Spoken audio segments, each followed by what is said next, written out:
The first person to stand against any great evil is always the most courageous.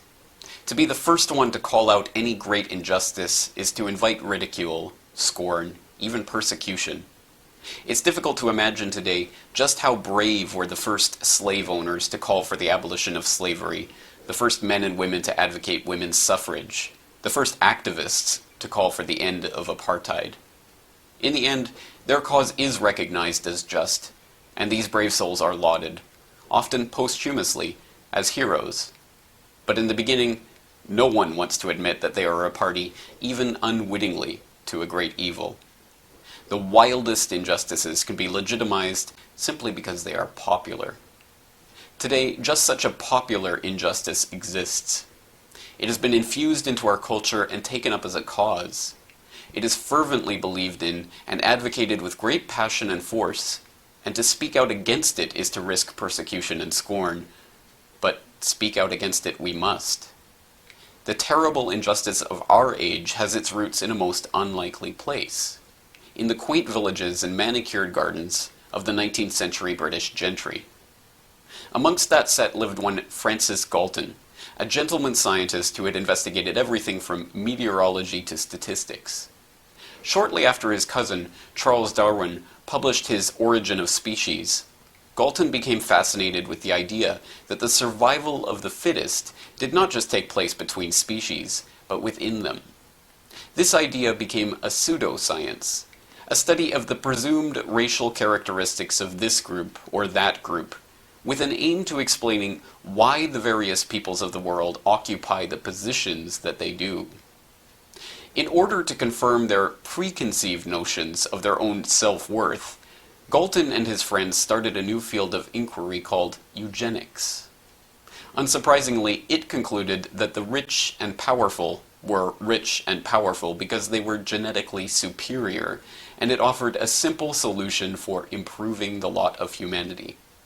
Make sure that the affluent upper classes breed as much as possible, preferably within their own families, in order to preserve their superior stock.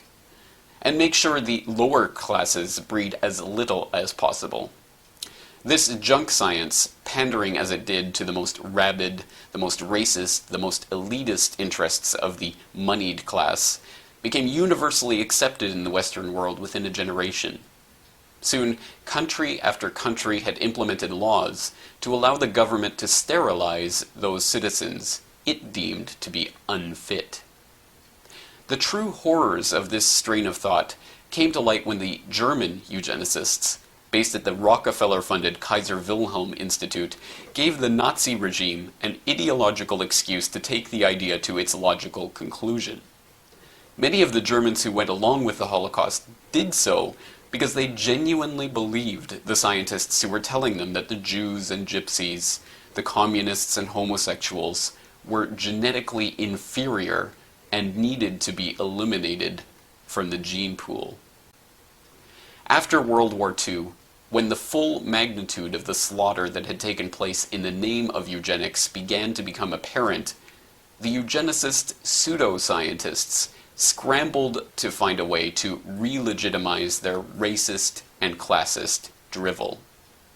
They wrote openly in the journals of their once esteemed eugenics societies that they would now have to continue their studies and practices in a more covert fashion. Eugenics had to become crypto-eugenics. This was accomplished in a number of ways. The British Eugenics Society, for one, merely changed its name to the Galton Institute. The American Eugenics Society morphed into the Population Council, a group set up by John D. Rockefeller III, where members continued to advocate the very same policies for reducing the population of third world countries as they always had, only now they did so in the name of fighting overpopulation rather than fighting bad genes. Julian Huxley, brother of the famous writer, helped organize UNESCO in 1945. In the founding document of UNESCO entitled UNESCO, Its Philosophy and Its Purpose, he argues that one of the key aims of the United Nations educational, scientific, and cultural organization would be the re-legitimization of eugenics so that the idea would once again become thinkable. He also went on to co-found the World Wildlife Fund with Nazi SS officer Prince Bernhard of the Netherlands. Within a generation, science was once again ready to tell us why the only way to save humanity was to stop people from breeding. This time, the public was whipped into a furor not about Jews and gypsies, but about carbon dioxide and environmental sustainability.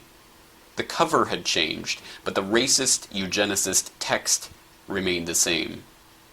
In the logic of the eugenicists, the meaning of human life is itself transformed. Instead of something valuable, something precious, something to be desired and nurtured, fought for and celebrated, humanity is reimagined as a cancer, something inherently evil, the mere existence of which is a burden on the world. This, unsurprisingly, encapsulates the modern environmental movement's position almost perfectly. Human life is no longer something to be treasured, but something to be measured in carbon and then reduced. In the man-made global warming myth, humans are merely an obstacle to the proper functioning of nature. In the eugenicist fantasy, the Earth is saved when people die. In both ideologies, if they really are separate, the ultimate genocide becomes thinkable. Now, the leaders of the world are meeting in Copenhagen to decide on the future of your world, of my world, of the world of our children and grandchildren. They are proposing a reorganization of the world's economy. Punishing austerity is being urged in all corners. Groups of population control eugenicists are now arguing for carbon offsets to be used to stop the developing world from having children.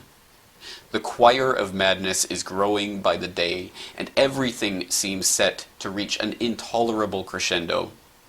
And then, in the darkest hour, just as it seems the eugenicists are about to take over, along comes an insider, a hero, at the University of East Anglia, to leak the emails and documents with which the entire man-made global warming myth is exposed and the carbon reduction agenda is delegitimized. It is not always popular to stand against a great injustice, but it is always right. For the Corbett Report, I am James Corbett in Western Japan.